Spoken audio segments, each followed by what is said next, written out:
voiture en fond, je suis désolée. Donc voilà, j'utilise un site qui s'appelle Letterboxd. Pour ceux qui connaissent, pour ceux qui ne connaissent pas, en gros c'est un site où vous répertoriez les films que vous avez vus. Vous pouvez mettre une critique, vous pouvez mettre une note, c'est sur 5 étoiles à chaque fois pardon.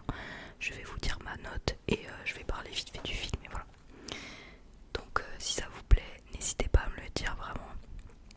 Dites-moi dans les commentaires si vous voulez voir plus de vidéos cinéma ou pas. Est-ce que vous vous en fichez? Aussi voilà, je vais parler des films. Si jamais je dis de la merde, c'est possible hein, franchement. Je peux dire n'importe quoi. N'hésitez pas à me rectifier dans les commentaires. N'hésitez pas. Je vais sûrement dire des choses erronées, donc n'hésitez pas à me rectifier. C'est parti. Alors, en 2024, j'ai pas vu énormément de films, je vous avoue. Mais on en a quand même pas mal. J'ai carrément fait des petites fiches. C'était surtout pour me rappeler.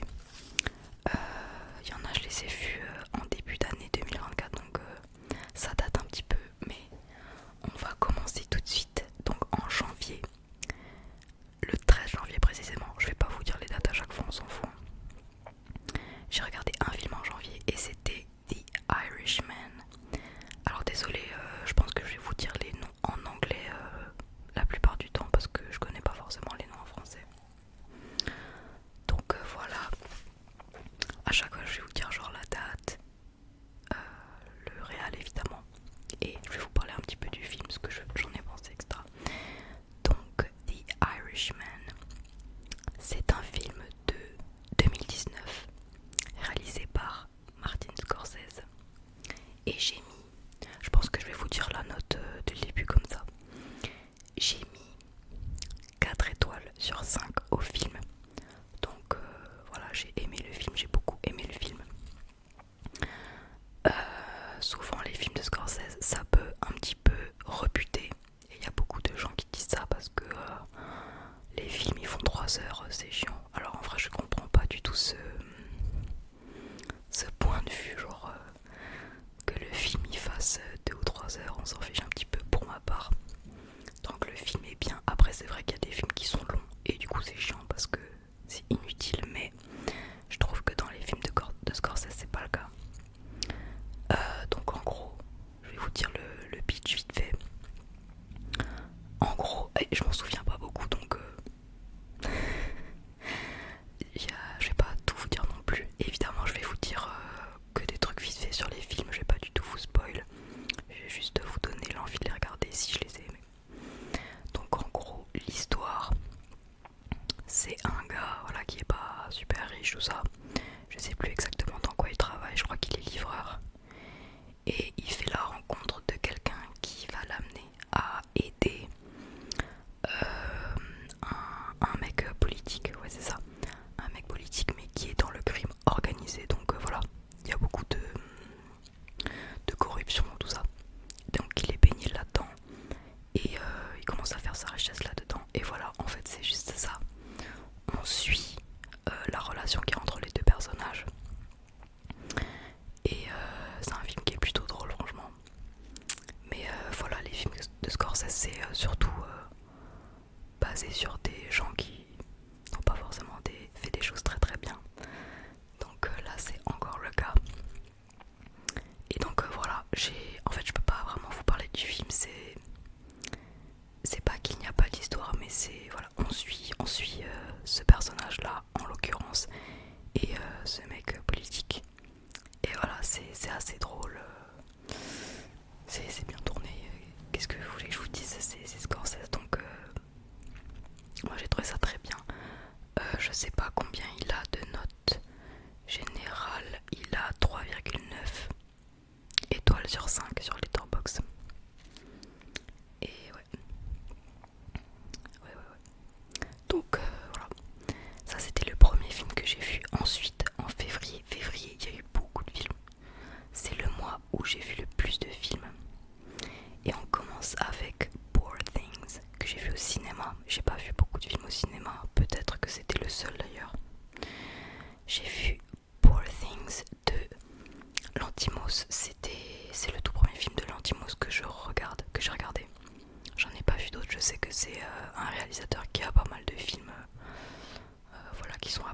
j'ai mis 4 étoiles sur 5 au film également. Avec du recul, je pense que j'aurais mis peut-être 3,5, mais bon, c'est kiff kiff. J'ai bien aimé le film, et donc c'est un film qui est sorti en 2023. Enfin, du coup, en début 2024 plutôt. Et en gros, le pitch du film, c'est qu'on suit une fille qui en gros, comme Frankenstein en gros, a été ramenée à la vie. Une fille qui est décédée et qui a été ramenée à la vie. Voilà, par un scientifique un petit peu fou, mais ça va.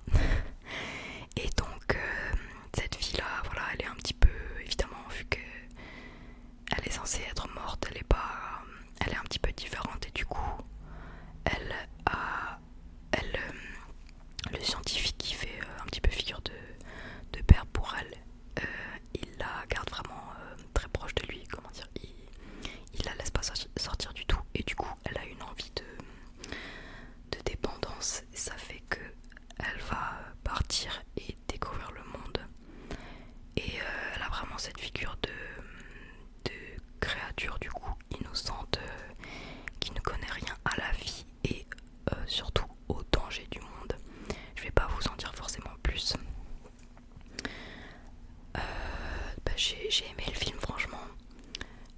Donc comme je vous ai dit, c'est la première fois que je voyais un film de Lanthimos, et voilà, ça a une esthétique particulière, c'est très beau, il y a des plans qui sont très beaux, c'est très onirique, et c'est un petit peu fantastique aussi. Qu'est-ce que j'ai noté? Ouais, très onirique, univers sympa, assez original dans l'approche. Oui, c'est vrai que vu que, bah, évidemment, ça reprend du coup clairement Frankenstein, le truc de remettre à la vie une morte. Et donc ça faisait très vieille Angleterre et tout, j'ai bien aimé. Évidemment, il y a plein de messages dans le film en mode bah, le monde qui est un petit peu pourri. Sans se mentir, il y avait aussi ce côté très féministe avec le personnage principal. Voilà, la place de la femme dans le monde. Mais j'ai aussi trouvé que des fois c'était ce côté-là en particulier, c'était des fois mal amené. Je vais pas vous en dire trop, mais par exemple, dans le film, il y a un moment où le personnage arrive à Paris, et en gros, la vie à Paris, sa vie, son temps à Paris, elle va le passer comme, je sais pas si j'ai le droit de dire le mot, mais on va dire comme une femme de joie, donc dans un bordel quoi, littéralement. Et si on peut voir ça comme, oui du coup, la place des femmes, tout ça, j'ai trouvé que c'était un petit peu... est-ce que c'était vraiment nécessaire de faire passer ce message en mode... parce que en gros, il y a aussi beaucoup dans le film ce délire de découvrir sa sexualité, tout ça. Et donc il y a ce passage là où donc elle est femme de joie, vous voyez ce que ça veut dire. Du coup j'étais en mode bon, est-ce que c'était vraiment nécessaire d'avoir tout de suite ce truc là en mode... Enfin bref, évidemment c'est mon opinion. Si vous avez une autre opinion, n'hésitez pas à en discuter dans les commentaires. Et voilà. Et puis la fin, en fait, j'ai un petit peu du mal avec les films qui sont vraiment, qui ont ce côté féministe. Attention, je suis pas du tout en mode une fausse girl, hein, comme ça et tout. Mais j'aime pas trop quand il y a trop ce côté... j'allais dire un mot, mais non. Ce côté... tu vois, genre je suis une meuf, tu vois. Bref, je sais pas vraiment comment le dire, mais par exemple, on avait vu un film l'année dernière, c'était The Handmaiden, et là j'ai trouvé que c'était beaucoup mieux ce côté-là. Mais bref, un peu en demi-teinte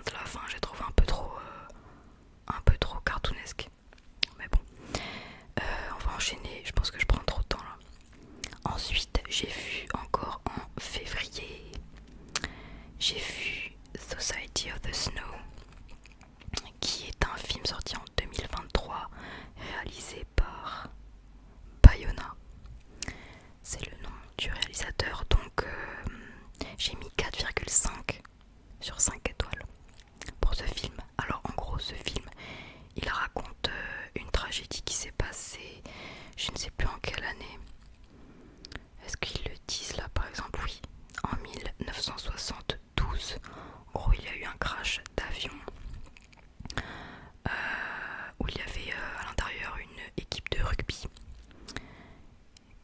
Et voilà, il se crache dans un glacier au cœur des Andes.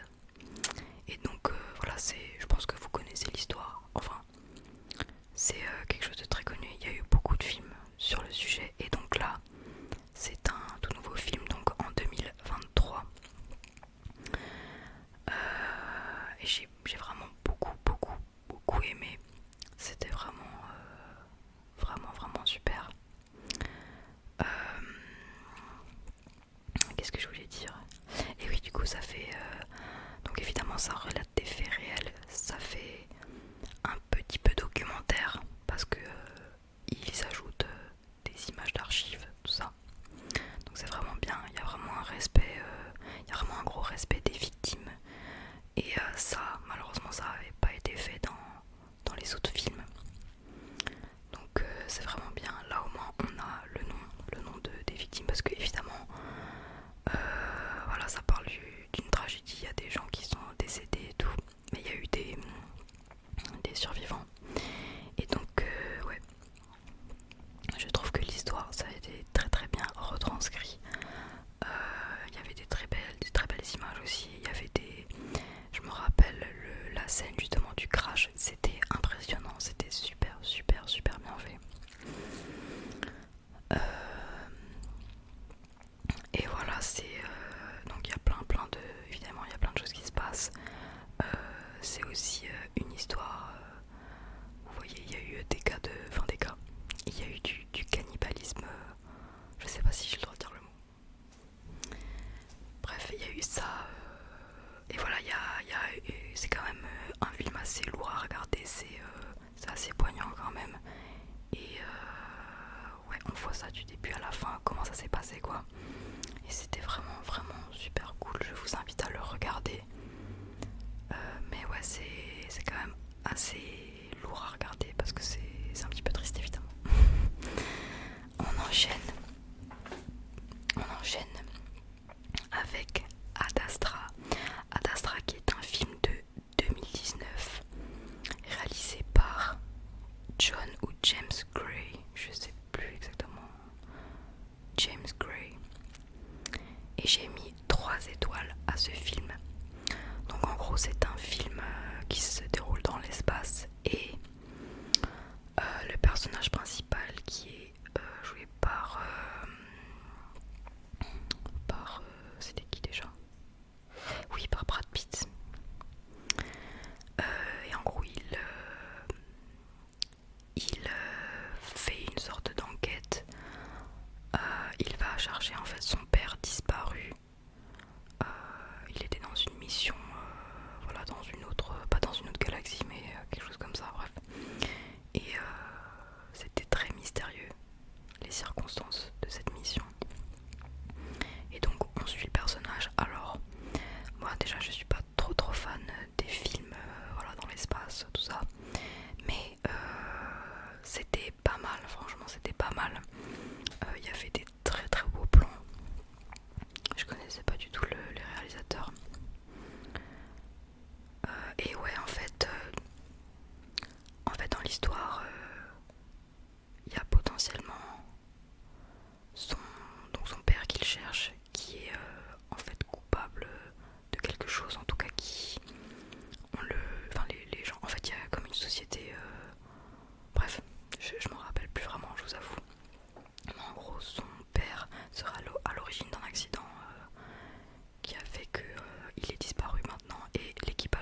parce que sans plus. Ensuite, j'ai vu Killers of the Flower Moon. Je regrette de ne pas l'avoir vu au cinéma. Je l'ai vu après. J'ai mis 4 étoiles au film. Et avec du recul, j'aurais peut-être mis 4,5. Donc c'est un film sorti pareil que Poor Things, c'était début 2024 je crois. Et c'est encore une fois un film de Scorsese. Alors Scorsese, avec Léo on a beaucoup regardé en vrai. C'est le réal qu'on a le plus regardé en 2024. Et en gros, bon, encore une fois c'est un film, voilà, c'est un film assez long, il y a beaucoup de choses qui se passent. Et en fait, les gens qui aiment pas trop les films de Scorsese, la filmographie de Scorsese, leur plan d'attaque en gros c'est le film dure trop longtemps et il se passe rien entre guillemets, ou alors il y a beaucoup de choses qui n'ont pas lieu d'être, enfin qui ne servent un petit peu à rien. Et en vrai je suis pas d'accord. Je trouve ça fou de faire des films c'est déjà super beau et super fourni. Il n'y a rien qui est. Il y a peut-être des scènes superflues évidemment qui sont pas canon, enfin qui vont pas tout changer dans le film, mais c'est pas grave. C'est pas grave, c'est quand même bien. Y a pas raison que ça gâche le film ou quoi que ce soit. Bref. L'histoire se déroule dans les années 1920 aux États-Unis et en gros il y a des puits de pétrole qui ont été trouvés. Alors attendez, j'ai peur de mal prononcer, mais qui ont été trouvés et qui vont être exploités sur les terres des natifs Osage. Alors je sais plus si ça se dit Osage ou Osage. Je vais dire Osage, je suis désolée si c'est pas ça. Et donc voilà, on a des Américains blancs qui viennent exploiter, enfin qui veulent en tout cas exploiter ces terres-là. Et donc voilà, en fait on a on a d'un côté encore une fois la corruption, puisque cette exploitation elle vient évidemment avec de la manipulation extrêmement forte des blancs. Donc en blanc je parle de, dans le film c'est De Niro qui est, je sais plus comment il s'appelle son personnage, William Hale. En gros c'est lui, vous voyez, il vient en mode sauveur. Bon bah vous connaissez, exploitation, colonisation, tout ça. Et il a, je sais pas si, je crois pas que c'est son fils, non c'est juste bref quelqu'un qui le connaît, je me rappelle plus non plus pareil de tous les détails, vous m'en excuserez. Mais en gros le personnage que joue DiCaprio va lui aussi être manipulé en un sens et va en gros c'est sa technique au personnage de De Niro, c'est de prendre des gars qu'il connaît, je crois que c'est son neveu ou un truc comme ça, et il les fait se marier avec des femmes de cette ethnie, les Osage, je sais pas si c'est ça.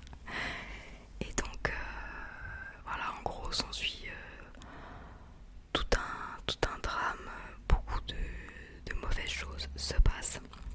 On a le personnage de DiCaprio en fait qui est au début on le voit vraiment comme très très très simplé. En fait c'est un homme qui a fait la guerre je crois, et qui voilà, il a pas été très instruit, donc il est un petit peu simplet, mais en fait du coup il va marier cette femme et on va suivre leur histoire. Et voilà, c'est quand même assez tragique. Mais franchement, je trouve que c'est un film à voir. Il était très bien. On va passer au suivant. Ensuite, j'ai vu I Saw the Devil, qui est un film sorti en 2010 et réalisé par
on suit vraiment deux personnages complètement dérangés, enfin bon, surtout le tueur en série quand même, mais au fur et à mesure du film, le personnage du flic là, ça commence à lui peser, hein, on le sent, mais je vous en dis pas plus. Attention, c'est quand même un film assez sanglant et assez dérangeant, donc voilà, si vous êtes trop jeune, je ne vous le conseille pas. On enchaîne avec Phantom Thread, film de 2017, réalisé par Paul Thomas Anderson. Alors celui-là, Léo ne l'a pas du tout aimé, moi j'ai beaucoup aimé, j'ai mis 4 étoiles. C'est un film très très poétique, mais aussi assez bizarre. En fait, c'est l'histoire d'un couturier très renommé. C'est quelqu'un qui a vraiment des manières de fou. Il est très strict, il laisse pas grand chose passer, et il se lie d'amour avec sa nouvelle muse. Et elle, c'est une femme qui est assez libérée, quoi. Je sais pas comment dire, mais c'est vraiment des personnages complètement opposés. Et on va suivre leur relation qui est assez spéciale. Ils vont essayer de vivre l'un avec l'autre, ce qui est un petit peu compliqué puisqu'ils sont totalement différents. Mais voilà, c'est vraiment un film qui est axé sur les émotions humaines, par les sentiments, par les habitudes de chacun. Et voilà. Voilà, chacun a des vices, des qualités, mais il y a un plot twist final que j'ai grave aimé moi. J'ai franchement bien aimé. Je pense que c'est pas un film qui attirera tout le monde, mais moi j'ai vraiment bien aimé. Ensuite, j'ai vu The Northman, un film de 2022, réalisé par Rogers Eggers, je crois que c'est ça son prénom.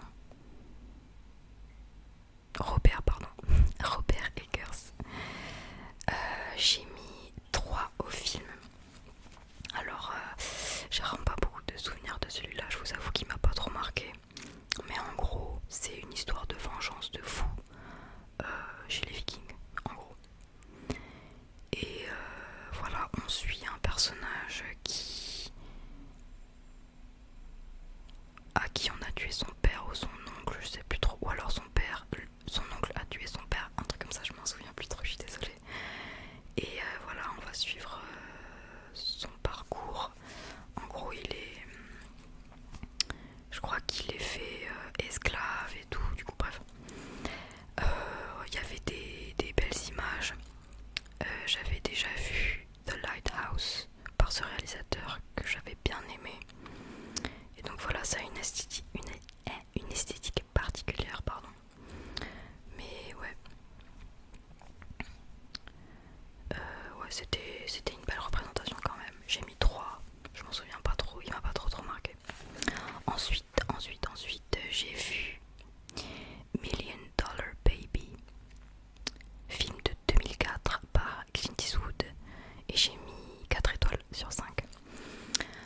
En gros, l'histoire, c'est assez simple, c'est une femme qui veut devenir une femme un petit peu, voilà, elle est assez pauvre, tout ça, et elle veut devenir boxeuse professionnelle, et elle se rend dans le comment on dit, l'endroit pour faire de la boxe, dans le gymnase, je vais dire ça, d'un coach professionnel, donc qui est joué aussi par Clint Eastwood. Ces films, c'est toujours ça de toute façon. Et voilà. Et bon bah, je sais pas si vous avez déjà vu des films de Clint Eastwood, mais c'est un petit peu toujours la même sauce. On a ce personnage de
existé. Hein.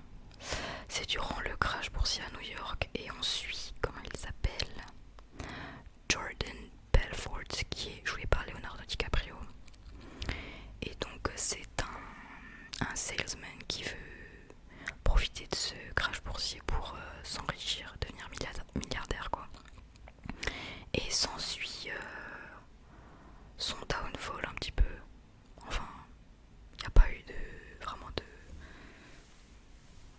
moment où on l'a vu super bien, mais bref.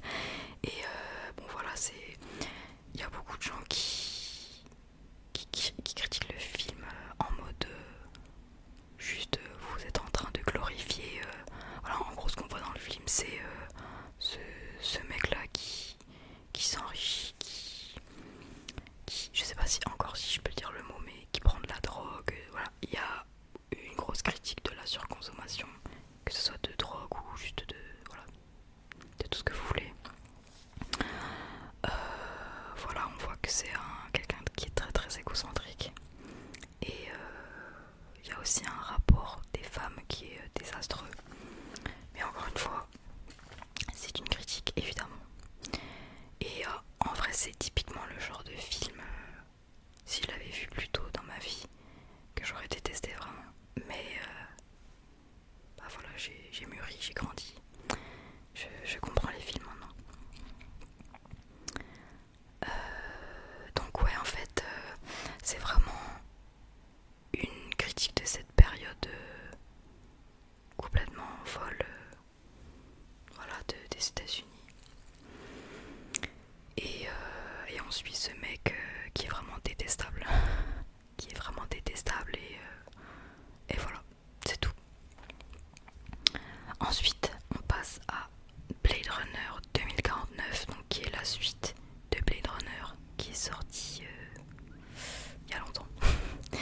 Et donc cette suite est sortie quand en 2017 et a été réalisée par Denis Villeneuve. Bah si vous avez pas vu le premier, je pense que vous pouvez très bien voir, quoique je sais pas trop en fait. Je pense que vous pouvez quand même le voir sans avoir vu Blade Runner le premier. Moi je vous l'ai dit, je préfère de loin Blade Runner. J'ai mis 4 étoiles. Avec du recul peut-être que je mettrais 3,5. Mais ouais, c'est un film qui était quand même très beau, de très belles images, très beaux plans, très belles lumières.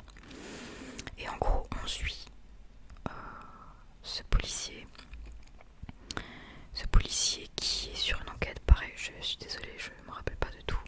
Qui est sur une enquête un peu spéciale et qui doit retrouver un ancien flic. Bref, enfin, il le retrouve, mais c'est pas sa mission principale.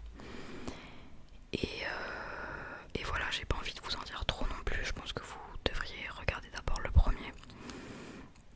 Mais ouais, très beaux environnements. Et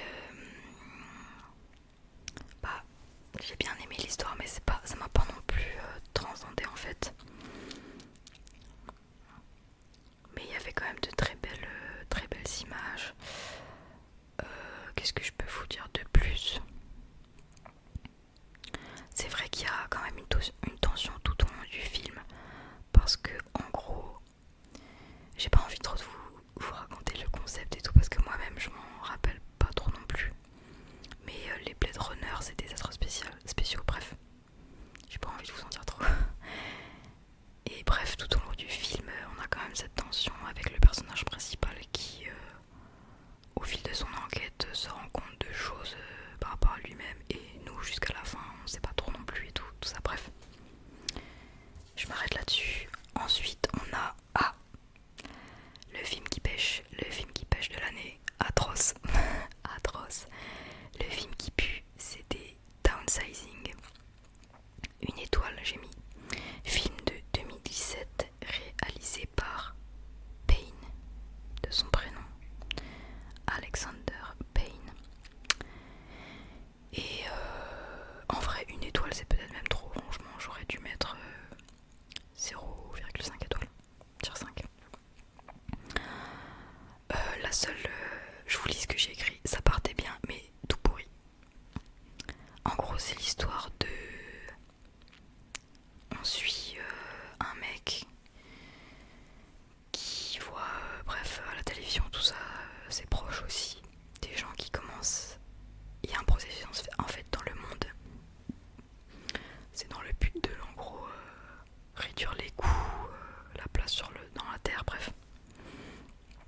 il y a des gens qui se rapetissent. Donc voilà, pardon. Via une opération, ça, ils se font rapetissir. Donc ils sont tout petits. Ils sont tout petits et ils vivent sous un dôme, mais encore dans la terre, évidemment. Et voilà, donc ce mec-là prend la décision de se rapetissir, se faire rapetissir. Et au début, ça paraissait bien, franchement. Le concept est un petit peu loufoque, mais ça aurait pu être une bonne idée, mais désolé d'une fait ses griffes sur son grattoir. Mais c'est vraiment une catastrophe le film. Voilà. J'ai pas du tout aimé. C'était vraiment un film. Ils ont pas du tout exploité l'idée de base qui est de rapetissir les gens. Genre, en gros, en fait, les gens sont petits. On suit du coup les gens petits après, et c'est. Désolée d'une, j'en mes fiches. Donc c'était tout pour Time Sizing, franchement j'ai même pas envie de vous en parler plus. Ensuite, mon coup de cœur de l'année, on passe du coq à l'âne. Mon coup de cœur de l'année, c'est Magnolia. Magnolia, encore une fois, de Paul Thomas Anderson, sorti en 99. Et j'ai mis 4,5 étoiles. J'aurais pu mettre 5 en vrai, vu que c'est mon coup de cœur, mais j'ai adoré. J'ai adoré de fou. En gros, en fait, c'est un peu. C'est un film de fou. Vous voyez, on est sur plusieurs personnages différents qui ont plusieurs histoires différentes. Et à la fin, il y a un petit peu tout qui se rejoint, mais c'est. Voilà, c'est des histoires. Des histoires assez tragiques, assez dures, tout ça.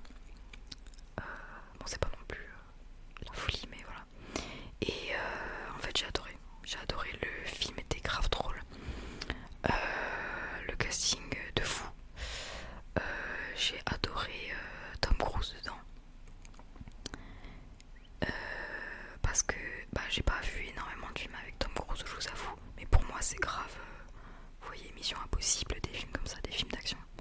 Mais là, ça n'a rien à voir quoi. Et je sais qu'il a fait quelques films comme ça qui n'ont rien à voir. Mais j'ai grave aimé.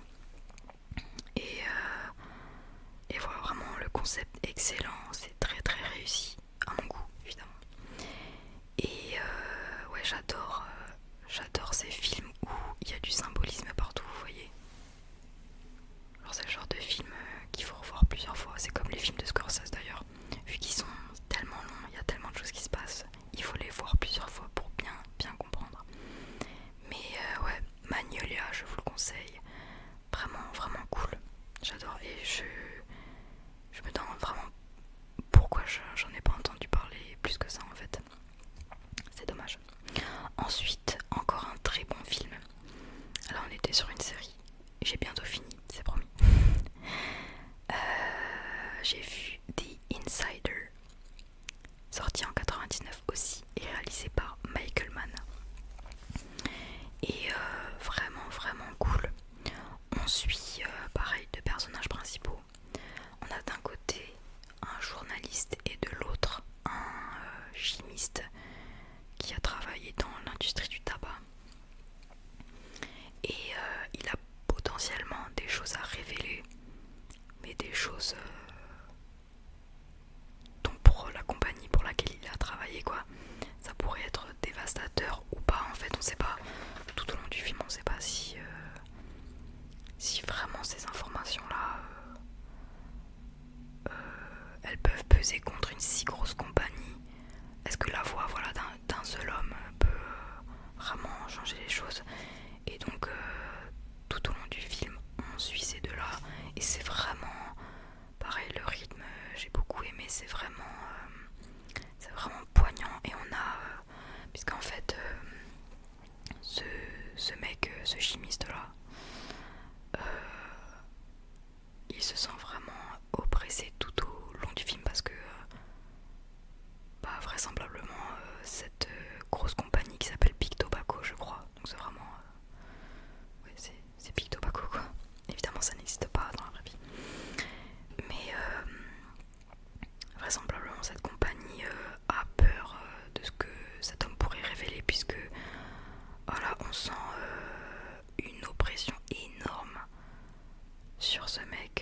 famille qui est potentiellement en danger aussi. Et donc voilà, on a le gros sentiment de pression qui est très réussi, franchement c'était vraiment stylé. Je vous le conseille aussi, c'était vraiment pas mal. On enchaîne avec The Truman Show que je n'avais jamais vu. Je sais que c'est un classique tout ça mais je l'avais jamais vu. Donc film de 98 réalisé par... attendez, c'est réalisé par Peter Weir, je sais pas comment ça se dit. J'ai mis, pour Insider j'avais mis 4,5. C'est vraiment un très bon film. Et j'ai mis la même note pour The Truman Show. Donc voilà, si vous ne connaissez pas le film, en gros c'est... On suit en fait une émission de télé qui est réalisée tout autour d'une seule et même personne. Voilà, depuis sa naissance jusqu'aux événements du film. Et donc voilà, en gros c'est vraiment une compagnie qui filme sa vie et toute sa vie est axée là-dessus. Tous les gens à qui il parle sont des acteurs et donc lui-même ne le sait pas. Et on suit sa petite aventure tout au long du film. Je vais pas vous en dire plus. Mais ouais, franchement, je suis contente de l'avoir vu. Même si je l'ai vu un petit peu tard. Je suis contente, c'était très bien. On passe maintenant alors à 4 films, mais je vais tout englober. Désolée, je pense que je vais en décevoir certains là. Mais j'ai vu pour la première fois les films Star Wars. Alors, de base, voilà, c'est pas du tout... comme je vous ai dit, j'aime pas trop les films axés espace, tout ça. Et vraiment les Star Wars, évidemment, bah, si je vous en parle, c'est que voilà, j'avais jamais vu. Et j'ai pas du tout grandi avec ça, je les avais jamais vus quand j'étais petite. Forcément ça m'attire pas trop, ça m'attirait pas du tout même. Mais je me suis dit, allez quand même, pourquoi c'est si populaire. Et donc j'ai vu, alors je sais que je me suis plantée dans l'ordre de visionnage. Puisque en gros les tout premiers films, ceux qui sont sortis en premier, ils se passent après dans la timeline. J'ai fait l'erreur de regarder alors Star Wars épisode 1, La menace fantôme, qui se passe, donc c'est le premier épisode, ça se passe au tout début de la timeline, mais c'est pas celui qui est sorti en premier du tout. J'ai fait l'erreur, donc je vais vous dire l'ordre dans lequel je les ai regardés. J'ai regardé donc La menace fantôme en premier, ensuite Star Wars, donc le tout premier qui date de 77. Ensuite j'ai regardé L'Empire contre-attaque de 80 et Le Retour du Jedi de 83. Donc en gros j'ai regardé les 3 premiers qui sont sortis. Voilà. Les 3 premiers de la trilogie principale quoi. Ce que j'en pense, alors j'ai mis 3 à tous les films. J'ai mis 3 étoiles, voilà. Je suis désolée mais je n'ai pas accroché à Star Wars. Et vraiment j'aimerais, s'il y a quelqu'un vraiment qui est fan de fou de Star Wars, explique-moi parce que, désolée Jungi, expliquez-moi parce que je peux comprendre en fait à l'époque. Je peux comprendre à l'époque que c'était une dinguerie en fait. C'est quand même des films assez vieux. Donc je peux comprendre qu'à l'époque c'est marqué de fou. Je dis pas l'univers tout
c'est terminé, c'était mes derniers films de 2024. J'espère que ça vous a plu. J'ai un petit peu beaucoup parlé, je suis désolée. Mais voilà, dites-moi ce que vous avez vu. Est-ce qu'il y